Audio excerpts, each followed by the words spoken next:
Hola, bienvenidos a una nueva conversación. Estamos en la burbuja dentro de la redacción del Diario de la Nación, dentro de la Nación Play. Y hoy vamos a darnos un verdadero gustazo. Está con nosotros Marc Marginedas, periodista español barra catalán, no sé, porque a la duda vamos a ser Yo soy cuidadosos. ambas cosas. Listo, vamos. Además es corresponsal tanto en Rusia una vez, luego fue corresponsal de guerra en varios lugares picantes. Estuviste en la guerra de Argelia, Sí, en Siria, en Irak, en Afganistán. Chechenia y exacto. Todo para. Así que, y luego volvió a ser corresponsal en Rusia, país al que define como su segunda patria. Exactamente, sí. Y ahora está de regreso en Cataluña, no porque quiera, sino porque le dieron el olivo desde Moscú. Y está ahora viviendo en Cataluña, sigue trabajando para el periódico de Cataluña y escribió un libro que, aclaro, no lo pude traer porque lo leí, pero como vengo de viaje, tengo el carrión acá afuera, no lo pude, me lo olvidé en casa. Así que se llama Rusia contra el mundo y vamos a mostrar la tapa ahora, después en la edición.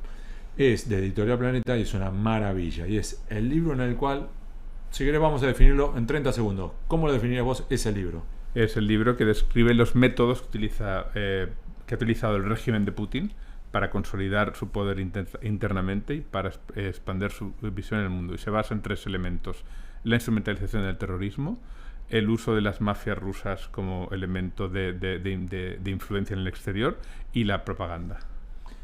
Marc, vamos a hacer un comentario, tuvo además un episodio que después ahondaremos, que es su paso en una circunstancia muy complicada, un secuestro que duró 6 meses.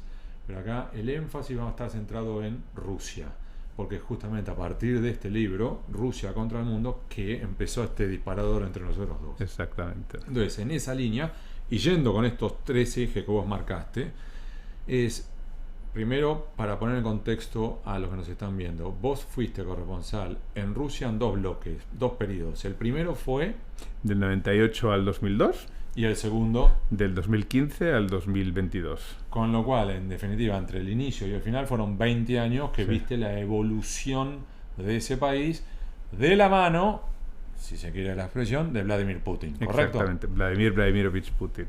Entonces, en esa línea, a lo largo de los años, ¿cómo ha evolucionado Vladimir Putin y qué rasgos observas en su relación con el poder y con Occidente? Yo no creo que haya evolucionado. Yo creo que Vladimir Putin es el mismo que llegó al poder. Es una persona que en el libro, por ejemplo, lo describe muy bien Yushchenko, que es el expresidente de Ucrania envenenado, como una persona, pues, digamos, mediocre, que no es una persona que tiene un gran carisma político, que no tiene capacidad de idear ideas que aglutinen a las personas. Entonces él, digamos que ideó este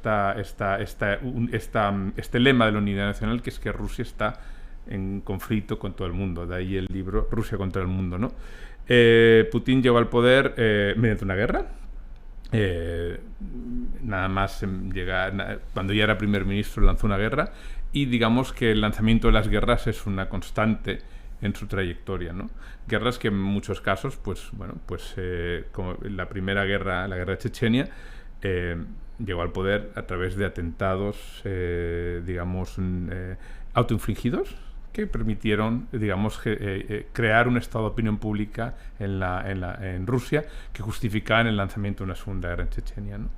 Y a partir de ahí, pues bueno, y hay constantes, hay muchas similitudes entre las guerras que ha iniciado Putin, y esas guerras han servido primero para consolidarse internamente, para consolidar su poder internamente, y luego para ir poco a poco expandiendo su poder. No se puede entender, y todas esas guerras, debido a la falta de respuesta por parte de Occidente, eso han ido empoderando. Podemos decir probablemente que Putin jamás se hubiera atrevido a invadir Ucrania, que es un paso mayor, una guerra en un continente del que se creían desterradas, si no hubiera habido, pues, un proceso de empoderamiento, primero con la guerra de Chechenia, en la que murieron el 10% de la población. Segundo, de Chechenia, exactamente. Entre la primera y segunda guerra de Chechenia se calcula el 10-15% de la población murió, y el mundo miró hacia otro lado. En Siria intervino en defensa de un gobierno, de un régimen que había forzado la marcha de la mitad de sus ciudadanos, que se convirtieron en refugiados o desplazados internos. Todo esto, esta falta de reacción, esta falta de respuesta, digamos, a la anexión de Crimea, prácticamente las sanciones fueron muy, digamos, muy poco importantes. Entonces, todo ello lo que ha coadyuvado a que esta persona, con este carácter violento, y pues se haya empoderado. Y bueno, esa falta de respuesta de Clinton en su día, de presidente, a lo que ha hecho ha sido traspasar el problema a las generaciones posteriores. Ahora, en ese contexto, es una dinámica en la cual en algún momento Vladimir Putin se puede dar por satisfecho. Es decir, con lo que ya logramos estamos bien, ya tenemos esta porción de Ucrania, tenemos otra vez controlado Chechenia y decir, hasta acá, ¿qué es lo que los ingleses llamaron en su momento appeasement? Appeasement, no. ¿O es un proceso en el cual siempre va a haber algo más por...? Bueno, Putin es una persona que ha implantado un sistema en el cual yo creo que en Rusia fundamentalmente se rige con criterios de crimen organizado. Entonces a una persona que es con criterios de gángster, ¿no? Si tú le tiendes la mano, no lo va a interpretar como una oferta de pacto, sino que lo va a interpretar como una debilidad, ¿no? Y eso entonces, más bien lo que yo creo que Putin, digamos que, y es el consenso cada vez más que se hace más evidente en Europa, es que se ha de marcar líneas rojas. Tú aquí pasas por aquí y no se te permitirá, ¿no? Pero bueno, está claro que yo creo que Putin desde luego jamás inició esta guerra de Ucrania para obtener el 20% de un país que está totalmente las zonas ocupadas están destruidas, literalmente. La gente que vivía ahí en Lysychansk, por ejemplo, es una ciudad que tomaron mediada la guerra. A los pocos meses de iniciar la guerra yo estuve allá. La gente que esperaba la llegada de los rusos eran la gente mayor, gente no productiva. Toda la gente, todos los jóvenes sabían que el futuro estaba en la Ucrania occidental y se fueron. Entonces Rusia no ha iniciado esta guerra. Rusia, que es el país más grande del mundo, no ha iniciado esta guerra para obtener el 20% de un territorio. Ha iniciado esta guerra fundamentalmente para someter de nuevo Ucrania. Rusia no se percibe como un imperio sin Ucrania, y luego para cambiar las reglas de juego internacionales. Este mundo regulado por reglas, en realidad es un mundo donde los poderes, donde las grandes potencias tendrán derecho a ejercer su influencia en los estados vecinos, ¿no? Vos mencionaste recién, lo calificaste a Vladimir Putin como un gángster. Sí. Y en el libro yo tengo anotado, vos definís a Rusia como un estado mafia. Sí, es un estado en el cual se ha fusionado el crimen organizado con el gobierno. El propio Vladimir Putin, cuando era joven, nada más regresar de la Alemania Oriental, trabajó en la alcaldía. Vamos a poner el contexto. Vladimir Putin, teniente coronel de la KGB, desplegado en Alemania Oriental, en Dresde, como el hombre de la KGB en esa zona de la Alemania comunista. Sí. Caída del muro de Berlín, regresa a San Petersburgo a buscar trabajo entre su pasado, que no quedaba del todo atrás de la KGB, y un futuro que no sabía cuál era. Exactamente. Y entonces ahí empezó a trabajar en la alcaldía de San Petersburgo.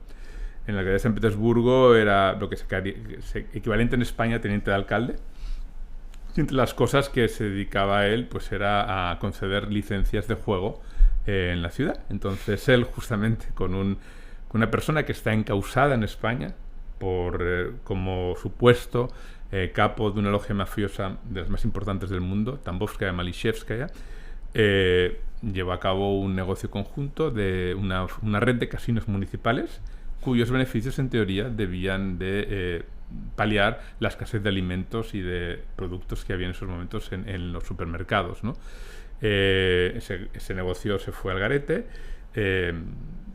Putin ofreció como excusa que acababan de empezar en la economía capitalista y tenían mucho que aprender. Pero bueno, esa persona, Gennady Petrov, su socio, en el año 2008 fue detenido en la operación contra la mafia rusa más importante que se ha llevado a cabo en Occidente, ¿no? Entonces, pues bueno, sabemos, por ejemplo, por informaciones de The Insider, con una periodista que yo conozco, Anastasia Kirilenko, ella sostiene que el hecho de que Víctor Orbán sea una persona tan inclinada hacia Rusia cuando hace 10 años era muy crítico con Rusia, se debe a que en los años 90 se instaló otra mafia que se llamaba Sonsevo y que consiguió establecer vínculos con el liderazgo político de ese país. La conclusión que todos tenemos claro es que el crimen organizado, digamos, y Rusia van de la mano. En las escuchas policiales, Anastasia Kirilenko las examinó y ella llegó a la conclusión de que, por ejemplo, el señor presidente del Comité de Investigación, Bastrikin, una persona muy cuestionada, esa persona tuvo un acierto, tuvo el visto bueno en su nombramiento por parte del entorno de Gennady Petrov, del crimen organizado, ¿no? Ese señor además está acusado de haber amedrentado a periodistas públicamente, amenazándolos de Nueva Gazeta. Entonces estamos claro que la mafia en Italia va por intenta infiltrar al Estado, pero aquí yo creo que más bien se trata de una fusión.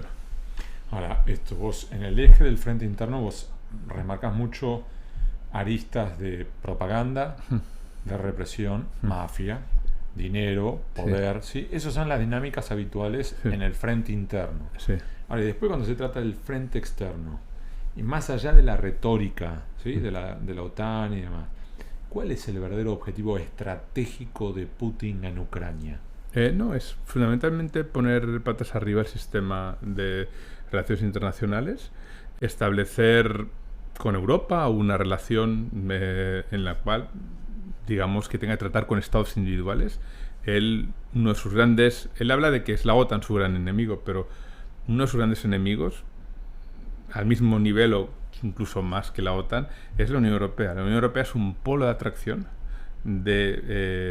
para las exrepúblicas soviéticas, que son países que están, digamos, que siguen este modelo de estados controlados por mafias, ¿no? Entonces, claro, la Unión Europea lo que hace es atraer Ucrania, por ejemplo. Claro, una vez que tú ingresas en la Unión Europea, la Unión Europea te exige tribunales independientes, te exige Estado de Derecho, exige lucha activa contra la corrupción, y eso ha sido, pues es un modelo, ha sido una atracción para Bielorrusia, para Georgia, para Ucrania. Entonces, claro, evidentemente, esa Unión Europea a él digamos que le supone una gran amenaza. Si Ucrania se consolida como Estado próspero dentro de la Unión Europea, tarde o temprano los rusos van a decir, bueno, es que ¿qué pasa aquí? O sea, esta gente que es nuestro país hermano vive mejor que nosotros. Entonces él sabe y no es una casualidad que las principales fuerzas políticas prorrusas, partidos políticos prorrusos que actúan en los Estados miembros de la Unión Europea, en España, en Francia, en Alemania, son fuerzas ya sea de ultraderecha, de ultraizquierda, que cuestionan la Unión Europea y que defienden su abolición o que defienden, digamos, la reducción de sus capacidades. Vos cubriste Siria. Sí. ¿Qué aprendió Putin en Siria que luego aplicó en Ucrania? Él fundamentalmente entendió que yo pienso que primero que Occidente se amedrenta con facilidad. Sí, se amedrenta con facilidad. Digamos que es muy fácil intimidar. Que Occidente se cree sus mentiras, en el sentido en que Putin oficialmente, cuando entró en la guerra de Ucrania, oficialmente, porque a nivel de servicios de inteligencia llevaba mucho tiempo instalado allá, ¿no? Por ejemplo, cuando los rebeldes sirios llegaron a Raqqa, llegaron a los cuarteles de los servicios de inteligencia sirios, y ahí había restos de que están trabajando mano a mano con agencias de inteligencia rusas. ¿Estamos hablando de qué años? Estamos hablando del año 2012. O sea que para el año 2012 ya quedaban los rastros de la intervención previa. Exactamente. No, quedaban los rastros de que cuando empezó la revolución, el año 2011, evidentemente, había ya servicios de inteligencia trabajando mano a mano con los servicios de inteligencia sirios, ¿no? La intervención formal se produjo en el año 2015. Oficialmente Putin dice que entra en Rusia para bombardear y para atacar al Estado Islámico. Obama le cree, por ejemplo, Occidente le cree, pero una de las cosas que yo estaba ya en Rusia, yo había salido de mi secuestro en Siria, y lo primero que veo es que lo que se dedica, el grueso de los bombardeos se realizaba donde estaban las zonas controladas por la oposición siria. y no donde estaba el Estado Islámico. El Estado Islámico estaba en Raqqa, la posición siria estaba en mucho más, 200, 300 kilómetros hacia el oeste. Entonces era una mentira. Ahora, Marc, vos ahí planteaste otra vez, ¿no?, la influencia del espionaje ruso, la inteligencia rusa. ¿Cómo evolucionó el espionaje ruso desde la Guerra Fría y hasta qué punto opera hoy con impunidad en Occidente y Medio Oriente? Bueno, yo pienso que la Guerra Fría supuso su semiderrota, pero en realidad no hubo nunca, o sea, es decir, lo que hizo cuando llegó al poder con Gorbachev, la KGB, como dice el propio Putin. Putin enviaba informes en la época de Gorbachev desde Alemania y nadie los leía, porque digamos que el país había entrado en una transición y ese pilar que sobre los servicios de inteligencia, que según mis fuentes en Rusia pueden llegar hasta 300.000 personas, estamos hablando de un ejército, si lo comparamos con sus... además son, digamos, personas que se dedican a actividades paralelas, que comercian, etcétera. Entonces estamos hablando de algo muy diferente. Los servicios secretos en la Unión Soviética son muy diferentes de lo que estamos acostumbrados en Argentina, en España o en cualquier país normal, ¿no? Entonces, yo creo que durante la época desde Gorbachev hasta la época de Yeltsin, digamos, se cerraron en sí mismos. Gorbachev, por ejemplo, según algunas informaciones, no tenía acceso, por ejemplo, a los programas de venenos, ¿no? Pero luego, durante la época de Yeltsin, Yeltsin nombró a una persona al frente de la KGB, intentó, digamos, dividirla, pero enseguida percibió que eso era imposible y digamos que ese estamento siguió funcionando de la forma que funciona, de la forma que ha funcionado. Catherine Belton, en su libro Todos los hombres de Putin, asegura que lo que se dedicó durante ese periodo fue a evadir dinero, a cooptar redes que generaban dinero para luego iniciar ya las campañas de interferencia que estamos viendo ahora, ¿no? Ahora, con la llegada de Putin al poder, se ha glorificado totalmente a los servicios secretos. Los espías son elevados a la categoría de héroes de la nación, ¿no?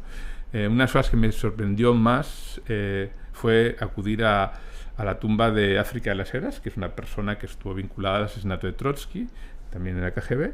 En la época de la perestroika, su lápida había una imagen de una persona muy mayor, vieja, ya anciana, pero en ese periodo de tiempo se había cambiado la lápida y aparecía, pues bueno, como una guapa andaluza, como era ella, ¿no? ¿Y eso qué quiere decir? Que digamos que se idealiza la figura del espía. Déjame frenar ahí. Laura Ramos, recordan que hicimos una entrevista aquí también, en el ciclo Conversaciones en el Diario de la Nación. Laura es la autora del libro Mi niñera de la KGB. Recordarán ustedes que la entrevistamos.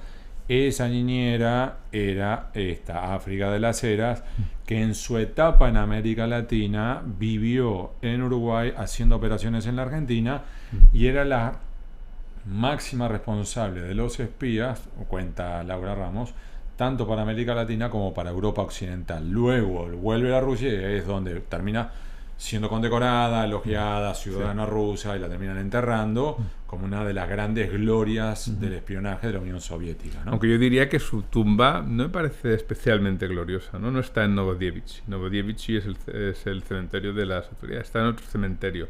Bien, pero no diría que top del... Que lo remozaron para ponerle una imagen, una estética más... Una estética más de acorde con la imagen de guapa andaluza que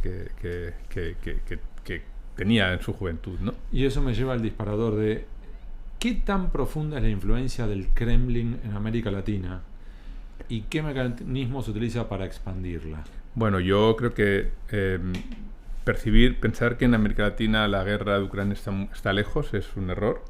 Así como lo vemos, es una discusión y una guerra allá. No, eso no es para nada. El Kremlin percibe que América Latina es un objetivo prioritario para América Latina, percibe que puede explotar el sentimiento de antiamericanismo en muchas capas de la sociedad por el apoyo de Washington a dictaduras militares y está, digamos, ejerciendo una influencia muy potente en todos los países. En estos momentos, por ejemplo, yo pienso que el gran peso se está... pongamos un ejemplo. El 30 de noviembre se celebran elecciones en Honduras. Rusia pidió tener observadores electorales en esas elecciones. ¿Qué tiene que hacer Rusia? ¿Qué tiene que ver Rusia, que es un país donde las elecciones no son libres, observando un proceso electoral en un país democrático, con sus defectos, pero democrático, ¿no? Entonces, y vemos, por ejemplo, la presencia, recientemente Xiomara Castro condecoró a gente que ha sido identificada como propagandistas o expropagandistas rusos en español, como es el español Pablo Iglesias o como Inna Finogenova, ¿no? Entonces eso quiere decir que, bueno, pues que la actividad de la propaganda también es muy potente, ¿no? Y bueno... Espera. Mencionaste Pablo Iglesias, un rostro y una figura conocida aquí también en Argentina, el líder español. Ahora, en el caso de ese otro nombre que ha pasado rapidísimo, Inna Finogenova. Inna Finogenova, exactamente, sí. Ella, presentala para los que no la conocen. Bueno, vos vas a estar hablando y van a estar googleándola. Pero yo creo que en Argentina no es una desconocida. De hecho, además ha venido varias veces aquí. Aquí al Diario de la Nación no. No, el Diario de la Nación no. Es una persona, ella era la subdirectora de la página web en español de RT en español, y luego tenía un programa que fue muy exitoso en América Latina que se llamaba Ahí les va, donde pues fundamentalmente defendía el Kremlin sin ningún tipo de fisuras, defendía, por ejemplo, el envío de la vacuna Sputnik a América Latina, que era un objetivo geopolítico de Rusia. Siempre atacaba a todo aquel que atacaba al régimen de Putin. No hay ninguna fisura, no hay nada que permita entrever ningún tipo de oposición. Ella, poco antes del inicio de la guerra de Ucrania, dijo que se reía de la gente que aseguraba de los gobiernos que aseguraban que la invasión iba a producirse, y cuando se produjo la guerra, cuando se produjo la invasión, se quedó totalmente a contrapié, ¿no? Entonces apareció durante un mes. Ella se había casado con un ciudadano español que trabajaba para RT, y al cabo de un mes y medio, 2 meses, reaparece en España asegurando que en realidad está en contra de la guerra y que se posiciona en contra de la guerra. Ahora sí, sigue siendo una persona muy crítica con la OTAN y asegura que insiste que no se debe enviar armas a Ucrania. Lo cual, digamos que es una persona, una periodista de opinión, no es una periodista de hechos, me parece, ¿no? Es una comentarista. Yo no diría que yo primero no la considero periodista, pero digamos un periodista reportero es una persona que transmite hechos. Hay comentaristas, columnistas, evidentemente siempre hace opinión. Entonces en España fue contratada por los medios de Pablo Iglesias, que quería crear una televisión, y automáticamente pues la prensa española, que los que la conocíamos, empezamos a investigarla, y el periódico en el que yo trabajo pues encontró un testimonio que aseguró que la vio falsificar noticias. También El Confidencial, El Mundo, ABC, todos publicaron informaciones que aseguran que se había instalado una propagandista, y no daban credibilidad para nada a su versión de que ella era pacifista. En España el pacifismo es muy importante, es el país donde hubo las mayores manifestaciones contra la guerra de Irak. Entonces yo tengo la impresión de que venía un poco a rebufo de eso, ¿no? Como intentando identificar la guerra de Ucrania, el envío de armas a Ucrania, un país que está defendiendo una invasión, con la guerra de Irak. Luego, por ejemplo, llegamos a investigar y a averiguar lo que hizo bajo su mandato como responsable editorial de la web de español durante la crisis catalana. Se publicaron noticias como tanques en las calles de Barcelona, disparos en las calles de Barcelona, retuiteados por miles de bots, y la web de RT en español durante la crisis catalana fue el segundo medio más presente en las redes sociales, solo por debajo del País y por encima del Mundo o de Radio Televisión Española, lo cual es muy sorprendente. Exactamente. Porque la audiencia de RT en español estaba fundamentalmente en América Latina. Todos los expertos consideran que eso fue empujado por bots. Es más... Espera, vamos a aclarar algo. RT es Russia Today, exactamente.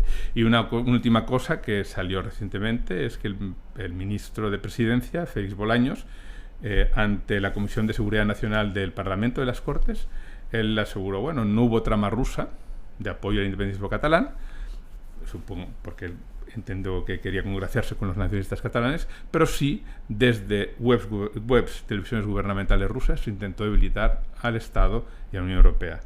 ¿Quién está al frente con responsabilidad editorial, reconocido por ella misma? Se llama Inna Finogenova.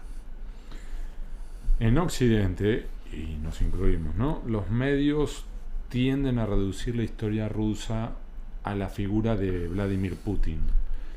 ¿Qué matices esenciales solemos perder con esa mirada? Porque vos viviste en Rusia muchos años. Sí, yo creo que Vladimir Putin es digamos que es la cabeza visible de un sistema que tiene mucho más que ver con el estalinismo que incluso con los últimos años de la Unión Soviética. En los últimos años de la Unión Soviética había bastante descontrol, nadie creía en el sistema y estaba claro que tarde o temprano iba a llevar a su fin, ¿no? Vladimir Putin, digamos que ejerce la autoridad en un sistema en el cual no se puede transmitir noticias malas al líder, no se puede transmitir, y eso en el caso de Stalin, por ejemplo, había veces que la gente tenía miedo de interpretar sus decisiones porque nunca sabían si verdaderamente las habían interpretado correctamente. Yo recuerdo esa terrible escena de pocos días antes del inicio de la guerra de Ucrania, cuando él convocó al Consejo de Seguridad las personas más potentes, más poderosas de Rusia. Temblando. Aquello parecía una reunión de líder de Spectra, de Blofeld, con sus allegados, ¿no? O sea, es decir, nadie... Y no era para nada una reunión para recibir consejos o debatir nada, sino que era una reunión con cámaras para testear la lealtad de la gente en el momento que la guerra ya está decidida, ¿no? Me parece un momento terrible. Pues eso es Rusia, ¿no? Y eso, entonces eso hace que es un sistema también en el cual es una Unión Soviética sin comunismo. Todo el elemento de solidaridad no existe. Me parece, yo que trabajo por un diario progresista, me parece sorprendente, cuando menos, que haya fuerzas de izquierda que puedan entender que allí hay, digamos, que hay ideas de izquierda, porque verdaderamente es un sistema donde los ricos no tienen para nada que responder, no responden ante los excesos que cometen. En el libro además hablo de casos como por ejemplo los accidentes de coches. Cuando tienes un accidente de coche con un coche de un privilegiado, has tenido muy mala suerte y vas a asumir toda la culpa y nadie te va a ayudar. Se calcula que en un momento dado el 10% de los coches en Moscú tenían privilegios que solo se concederían en una sociedad normal a los bomberos, las ambulancias, eran choferes de diputados, choferes de jueces, etc. Entonces es un sistema que además muy atractivo, por ejemplo, para personajes como Donald Trump o como Estados Unidos, ¿no? Porque es un sistema en el cual los superricos no tienen que rendir cuentas y que lo único que le importa al líder político de turno es la lealtad que le muestra, ¿no? Entonces, por ejemplo, es muy interesante ver el lenguaje corporal, por ejemplo, de Michelson, que es un oligarca importante dentro de la economía rusa. Cuando está con Putin es literalmente servil, porque él sabe que su prosperidad depende de la voluntad política de este señor. Este señor incluso le puede decir: vende esta empresa a este otro señor. Yo no imagino en España a Ana Patricia Botín, presidenta del Banco de Santander, la empresa probablemente más potente, o Ignacio Ortega, la empresa más Inditex, Zara, teniendo esta relación con Mariano Rajoy, con Pedro Sánchez. Ahora, en tu libro, Rusia contra el mundo, de Editorial Planeta, vos marcás, y a mí me impactó mucho, el motivo por el cual decidiste volver a Rusia. Sí, recordemos otra vez. Fuiste corresponsal en Rusia, luego sos corresponsal tiempo completo de guerra. Algo ocurre, y eso es lo que quiero que cuentes, y luego por eso que ocurrió, volves a Rusia. Exactamente. Bueno, el libro, el subtitular del libro es Más de 2 décadas de terrorismo de Estado, secuestros, mafia y propaganda. Entonces, el libro surgió Pocos días en la primavera del año 2015 me acaban de dar un premio, que es el premio Cirilo Rodríguez, al mejor corresponsal extranjero, pese a que el año anterior no había escrito ni una sola línea, pero bueno, entendí. Lo agradecí mucho, evidentemente. Entonces estaba con dos periodistas del diario El País, Guillermo Altares y Ramón Lobo, ambos conocidos. Y yo les comenté que recordé una escena que me sucedió el primer día en mi secuestro, que es, se me llevaron el pasaporte y al día siguiente vinieron dos combatientes, uno que hablaba árabe y otro que hablaba ruso. Entonces yo me dije... Espérate, ¿el secuestro dónde fue? En Siria, perdona. Siria. ¿Cuáles son las probabilidades de en la vida cotidiana cruzarte en Siria con alguien que hable ruso? Bueno, en aquella época eran elevadas porque habían enviado a tanta gente. Habían enviado a muchísima gente, ¿no? Entonces vos estás secuestrado, recién arranca tu secuestro, Sí. ya saben ellos que vos tenés pasaporte europeo, español, Español, sí. y vos entonces vas a buscar a este hombre que Sí. habla ruso, Y le porque vos hablabas ruso porque venías de ese exactamente, de Moscú. sí, exactamente. Entonces yo le digo, por favor, libérme en Rusat Pustite Miña. Y él me dijo, yo le dije, no me importa quiénes son ustedes, no me importa si son radicales o no radicales, yo he venido aquí a hablar del sufrimiento de los civiles. Y él me dijo aquí una frase que fue sorprendente, me dijo, tú has venido aquí 2 veces y te ha salido bien, pero ahora te vamos a matar. Eso me pareció que no era una frase propia de un islamista, un islamista. Luego, posteriormente, me encontré con mucha gente que me dijo, tú no eres musulmán, no tienes derecho a trabajar en lo que se llama Dar al-Islam, que es la casa del Islam, ¿no? Él me dijo eso, tú has venido aquí 2 veces, te ha salido bien, pero ahora te vamos a matar. No utilizo la palabra secuestrado hasta que yo se la elevé. Entonces, me quedé con esto. Pasaron 6 meses, compartí secuestro con gente que acabó desgraciadamente siendo decapitada ante los ojos de todo el mundo. James Foley, con Steven Sotloff, John Cantley. Cuando me liberaron al cabo de 6 meses, yo regreso a Barcelona le pido a mi periódico que me envíe a Rusia, porque creía que digamos que la madre lo importante se estaba en Rusia. Yo recordaba además, por ejemplo, Ricardo Ortega, un periodista de guerra que trabajó mucho en Chechenia, que yo conocí cuando él era mucho más senior que yo en mi primera visita en Rusia, y me dijo que los secuestros en Chechenia estaban siendo azuzados por los propios servicios secretos que querían generar caos en la zona. Entonces, después de este diálogo con Guillermo Altares y Ramón Lobo, conseguí que mi periódico me enviara a Rusia. Yo hice unos relatos sobre el secuestro. En el primer relato yo no hablé de esas figuras tan famosas que se convirtieron en tan importantes como Jihadi John o los Beatles. Eso yo lo dejé para atrás. En el primer día de mi relato yo expliqué lo que me había sucedido, pero nunca dije que la persona con la que había hablado era un yihadista procedente de la ex Unión Soviética, porque sabía que iba a volver allá. Entonces, durante estos 5 años, pues yo poco a poco he ido investigando, y el resultado es este libro. Yo quiero decir también, por ejemplo, que cuando llegué a Moscú mantuve unas conversaciones que prefiero no desvelar para que la gente se interese por leer el libro, que me confirmaron que Estado Islámico estaba profundamente infiltrado, y empezaron incluso a salir informaciones, no mías sino de Reuters, que hablaban de que Rusia había entregado pasaportes a sus yihadistas para sacar a los yihadistas, los musulmanes del sur de Rusia, y enviarlos a Siria. El libro se llama Rusia contra el mundo. Vamos a cerrar, Marc, con... El diario suele hacer este tipo de preguntas. Te voy a hacer solo 2. Dada toda tu experiencia, ¿no? Todo tu recorrido, todas las coberturas que has hecho en tantos países, ¿qué paisaje llevas siempre adentro?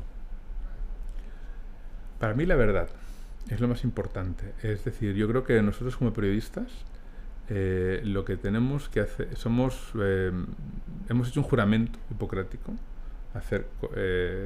para transmitir la verdad. La verdad es solo una, la verdad no son varias, no hay verdades alternativas, no hay hechos alternativos, como se intentan decir ahora mucha gente, como se intenta decir sobre todo la propaganda rusa, ¿no?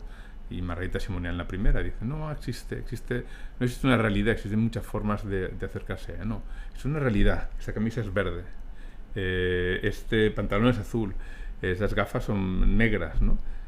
Luego, a partir de ahí, tú sacas conclusiones. Pero si tú atacas la verdad, la realidad, lo que estás atacando es el elemento, es la cohesión propia de una sociedad. Entonces, para mí, yo recuerdo, ahora nos hemos convertido en verificadores, literalmente. Nos hemos convertido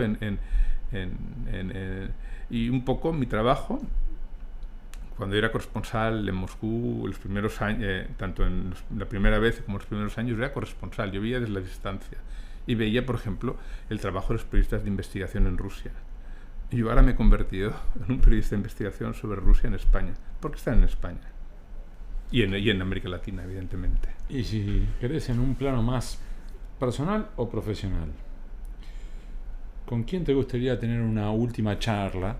En el sentido de, por ejemplo, una persona que ya falleció, pero vos dijeras, pudieras tener esa charla. ¿Con quién te gustaría tener una última charla y por qué? Yo, es difícil. No soy un buen entrevistador. Yo me dedico a reportear. Siempre que intento hacer entrevistas con políticos, no soy bueno, no sé arrinconarles, yo sé reportear, ¿no? Y normalmente cuando hago entrevistas a gente que sabe mucho, que conoce mucho, ¿no? A mí me gustaría hablar con Ana Politkovskaya. Me parece la persona, persona... Presentémosla. Perdona, exactamente. Ana Politkovskaya es una periodista. Ella murió, fue asesinada.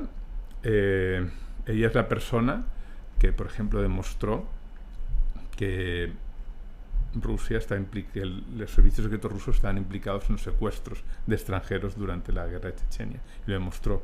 Una persona, además, yo ahora tengo el viento un poco favorable, en el sentido en que la gente percibe lo que es Rusia. Ella no tenía el viento favorable, tenía todo el viento en contra. Rusia se había normalizado, Rusia había recuperado la prosperidad. Putin llega al poder, era un poquito autoritario, pero y al fin y al cabo, y escucha eso. Habían dejado atrás el fantasma de Yeltsin y la anarquía y la disolución y el eventual golpe de Estado, donde Putin era como el hombre fuerte que estaba ordenando la situación y estabilizándola. Y en ese contexto ella empieza a marcar cosas terribles, como por ejemplo en la crisis de rehenes del Teatro Dubrovka, que tuvo lugar en el año 2002. Pero no me acuerdo, yo lo que quiero, esa crisis de rehenes saldó con decenas de muertos, 100 y pico muertos. Un grupo de chechenos, después estos terroristas chechenos tomaron un teatro y llevaron a cabo esa toma de rehenes. Sucedió un año después del atentado a las Torres Gemelas. Y dentro de ese grupo ella demostró que había un infiltrado, se llama Jan Pastor Kivayev, lo entrevistó. Si había un infiltrado, ¿eso qué quiere decir? Quiere decir que una parte del Estado ruso sabía que ese atentado se iba a producir y no hizo nada por impedirlo. Eso me parece, eso es terrorífico, ¿no? ¿Qué Estado? ¿Hasta qué punto un Estado siempre puede, darle más o menos importancia a la vida humana, ¿no? Pero que un Estado haya podido ver con antelación que se iba a producir un atentado y lo haya dejado por razones políticas. Evidentemente, ese atentado equiparaba a los chechenos con el terrorismo internacional, ¿no? Y ella tuvo el valor de explicarlo en un diario que se llama Novaya Gazeta y probablemente pagó la vida por ello, ¿no? Entonces, para mí me parece que están las personas, y además insisto, con el viento en contra, ¿no? Nadie quería saber más noticias de Putin, nadie quería conocer más noticias acerca de Putin. Pues yo creo que me parece, si alguien querría entrevistar o rendir homenaje, sería con Ana Politkovskaya. Muchísimas gracias por acompañarnos. Chau, hasta la próxima.